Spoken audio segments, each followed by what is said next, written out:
Welcome everyone. Condensed matter physics के previous lecture में हम already simple cubic, body centred cubic और face centred cubic lattice के बारे में डिटेल में स्टडी कर चुके हैं। इस लेक्चर में रिमेनिंग लैटिस की स्टडी करेंगे, जैसे hexagonal close packed, sodium chloride, caesium chloride और डायमंड। इन लैटिस को समझना हमेशा थोड़ा डिफिकल्ट रहता है क्योंकि इनका स्ट्रक्चर क्यूबिक नहीं है, इसलिए यह लेक्चर इन लैटिसेस की स्टडी के पॉइंट ऑफ व्यू से काफ़ी इंपॉर्टेंट होगा। सबसे पहले बात करते हैं हेक्सागोनल क्लोज्ड पैक्ड स्ट्रक्चर की। एक HCP में एक एक एटम इसके दोनों टू डायमेंशनल हेक्सागोनल फेसेस के सभी 6 कॉर्नर्स पर और एक एटम सेंटर पर होता है। इन दोनों फेसेस के बीच में 3 एटम्स एक ट्रायंगुलर शेप में ओरिएंटेड होते हैं। अगर एक मोनो एटॉमिक HCP की बात करें जिसमें सभी एटम सेम r रेडियस के होते हैं, तो फेस के सभी पड़ोसी एटम्स एक दूसरे से a डिस्टेंस पर, कॉर्नर एटम से सेंटर एटम भी a डिस्टेंस पर, इसके अलावा टू डायमेंशनल हेक्सागोनल फेसेस के किसी भी एटम से नज़दीकी इन 3 एटम्स की डिस्टेंस भी a होती है। इवन ये तीनों एटम्स के बीच का सेपरेशन भी a होता है। अगर दोनों हेक्सागोनल फेसेस के बीच का सेपरेशन c है, तो यह ट्रायंगुलर फेस इसके हाफ डिस्टेंस यानी c/2 डिस्टेंस पर होगी। Coordination number. HCP का कोऑर्डिनेशन नंबर कैलकुलेट करने के लिए किसी भी एक हेक्सागोनल फेस के सेंटर एटम को कंसीडर कर लेते हैं। इस सेंटर एटम के चारों ओर 6 एटम्स इस फेस के कॉर्नर्स पर हैं। 3 एटम फेस के नीचे हैं और 3 ही एटम फेस के ऊपर भी होंगे। इस तरह HCP का कोऑर्डिनेशन नंबर 12 होता है। Lattice constant. जैसा कि HCP के स्ट्रक्चर से हमने जाना कि इसके हेक्सागोनल फेस के सभी एटम्स एक दूसरे के कांटेक्ट में रहते हैं। अगर सभी एटम सेम r रेडियस के हों तो हेक्सागन के साइड की लेंथ 2r के इक्वल होगी। इसके साथ ही दोनों हेक्सागन फेस के बीच की लेंथ c है, तो c और a में पहले रिलेशन फाइंड आउट कर लेते हैं। इसके लिए एक बार फिर से इसके स्ट्रक्चर को समझते हैं। HCP के सेंटर में मौजूद तीनों एटम्स दोनों फेसेस के सेंटर में हैं, मीन्स c/2 डिस्टेंस पर है। साथ ही इन एटम्स की इनके नीचे मौजूद ट्रायंगल के एटम से डिस्टेंस a होती है। एक और बात कि यह एटम ट्रायंगल के सेंटर मेडियन के ठीक ऊपर होता है। इसे बेटर तरीके से विजुलाइज करने के लिए इस HCP में से एक ट्रायंगल PQR को बाहर निकाल लेते हैं। इसके ऊपर एक एटम S है। यहाँ से आप देख सकते हैं कि यह S एटम अपने नीचे मौजूद ट्रायंगल के ऊपर इसके सेंटर मेडियन पर होता है। मान लेते हैं कि ट्रायंगल PQR के साइड की लेंथ a है। HCP में ये सभी ट्रायंगल 60 डिग्री एंगल के होते हैं। इस ट्रायंगल का मीडियन ड्रॉ करें तो यह RX होगा, जिसके ऊपर यह एटम मौजूद है। सबसे पहले इस मीडियन RX की वैल्यू फाइंड आउट करें तो यह a√3/2 आता है। नाउ एज वी नो कि एक ट्रायंगल का सेंटर उसके मीडियन को 2:1 के रेशो में डिवाइड करता है, तो RY की वैल्यू a/√3 होगी। अब इस एटम S को ट्रायंगल के सेंटर से कनेक्ट करें तो हमें एक राइट एंगल ट्रायंगल मिलता है। जैसा कि हमने पहले भी कहा कि इस सेंटर एटम के नीचे मौजूद एटम से डिस्टेंस भी a होती है, तो पाइथागोरस थ्योरम से इसे सॉल्व करने पर c/a का रेशो √8/3 मिलता है। Volume of unit cell. एक HCP का वॉल्यूम सिंपली इसके बेस के एरिया को इसके हाइट से मल्टीप्लाई करके कैलकुलेट किया जा सकता है। नाउ चूँकि इसका बेस 6 इक्विलेटरल ट्रायंगल से बना है जिसके साइड की लेंथ a है, तो एक ट्रायंगल का एरिया √3/4a² होगा। इन वैल्यूज़ को इक्वेशन में रखने पर हमें यूनिट सेल का वॉल्यूम 3√2a³ मिलता है। Number of atoms per unit cell. HCP में 3 एटम्स सेल के सेंटर में हैं, जिनका पूरा कंट्रीब्यूशन सेल में ही होता है। इसके अलावा दोनों फेसेस के सेंटर में एक एक एटम है, जिनका हाफ पार्ट सेल के अंदर और हाफ पार्ट सेल के बाहर है, और 6 एटम्स दोनों फेसेस के कॉर्नर्स पर हैं, जिनका 1/6 पोर्शन सेल के अंदर और 5/6 पोर्शन सेल के बाहर है। इस तरह HCP में पर यूनिट 6 एटम्स होते हैं। Volume of atoms per unit cell. अगर सभी एटम्स को स्फेरिकल माने तो एक एटम का वॉल्यूम 4/3 पाई आर क्यूब होगा। यहाँ आर रेडियस को लैटिस कांस्टेंट ए की टर्म में कन्वर्ट करें तो 6 एटम का टोटल वॉल्यूम पाई ए क्यूब के इक्वल होगा। पैकिंग फ्रैक्शन, यूनिट सेल में एटम्स के वॉल्यूम और सेल के वॉल्यूम का रेशो पैकिंग फ्रैक्शन कहलाता है। दोनों ही वैल्यूज़ को रिलेशन में सब्सटीट्यूट करने पर HCP का पैकिंग फ्रैक्शन 74% आता है। मीन्स FCC की तरह ही HCP में भी सेल का 74% पार्ट एटम से ऑक्यूपाइड है, जबकि बाकी का 26% पार्ट वैकेंट है। अब बात करते हैं इसके प्रिमिटिव सेल और प्रिमिटिव वेक्टर्स की।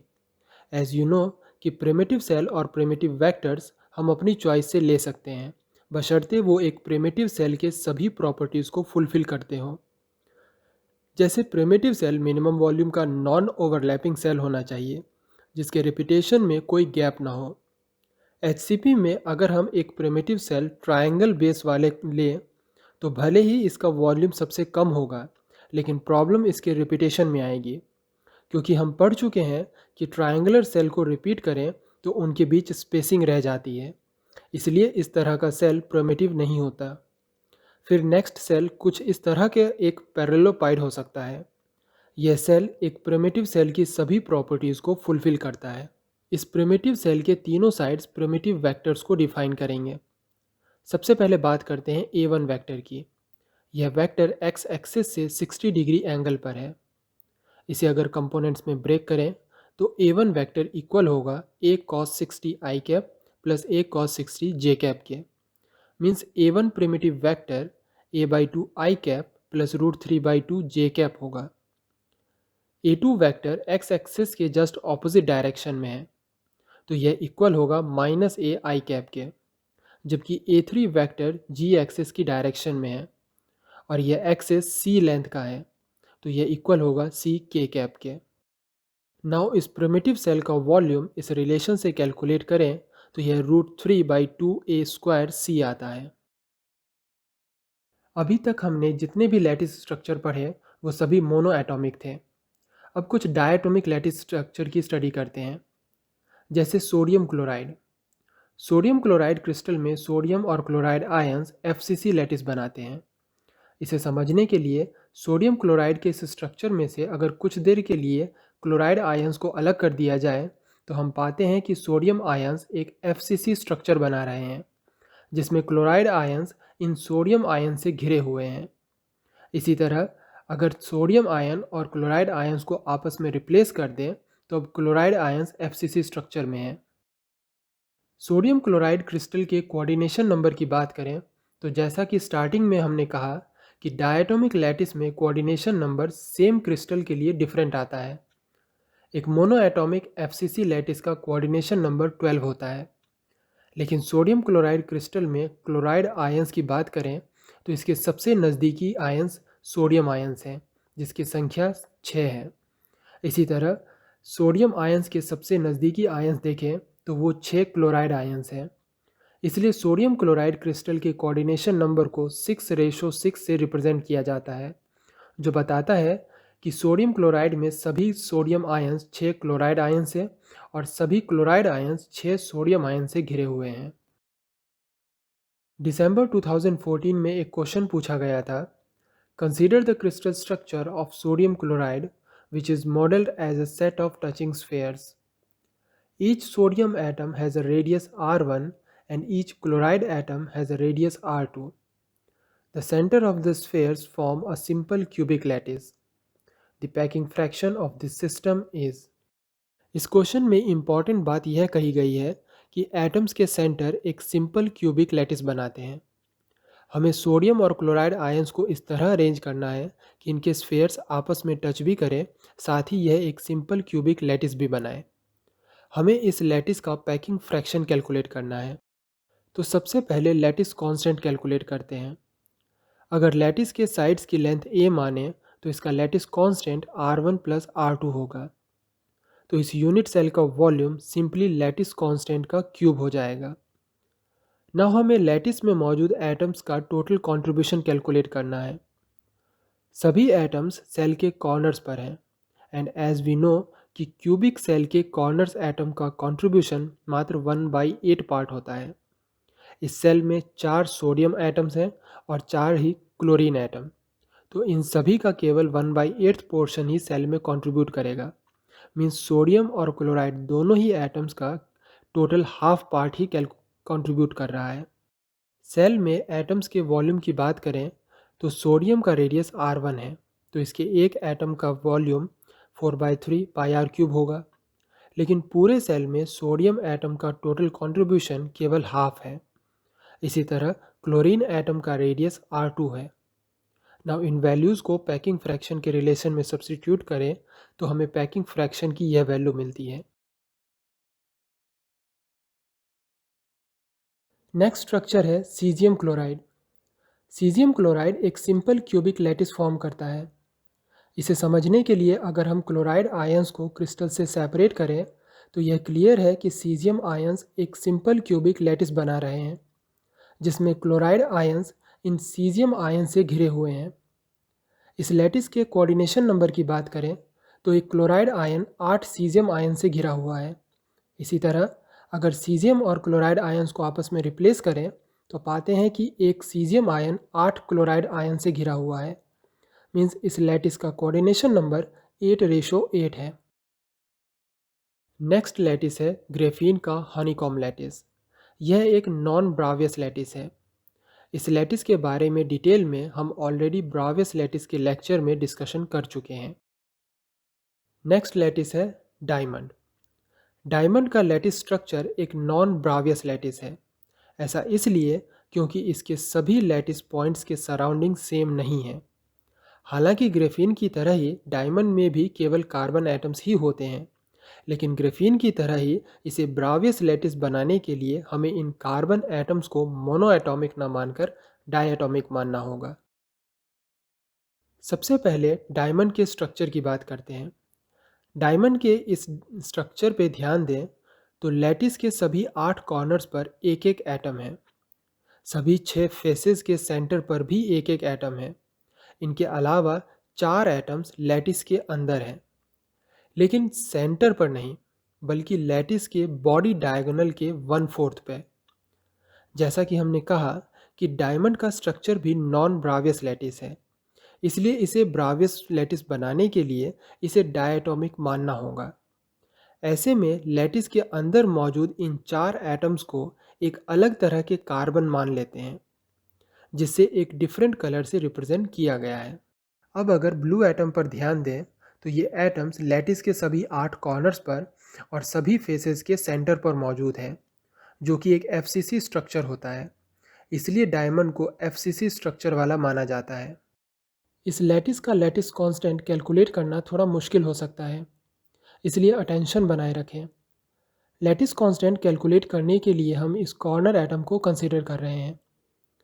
मान लेते हैं यह एटम एक्स पोजीशन पर है और इससे कनेक्टिंग एटम जी पोजीशन पर। जी पोजीशन पर मौजूद एटम के साथ एक इम्पॉर्टेंट बात यह है कि अगर हम कॉर्नर एटम को ओरिजिन पर माने तो जी एटम की इस तरह से ओरिएंटेड है कि इसके कोऑर्डिनेट्स a/4, a/4, a/4 होंगे। मीन्स यह vector a/4 i cap plus a/4 j cap plus a/4 k cap होगा। इस वेक्टर के मैग्नीट्यूड की बात करें तो यह √3 a/4 आता है। भले ही हमने डायमंड स्ट्रक्चर को ब्रावियस लैटिस बनाने के लिए इसे डायटोमिक माना है, लेकिन है तो ये कार्बन से ही बने।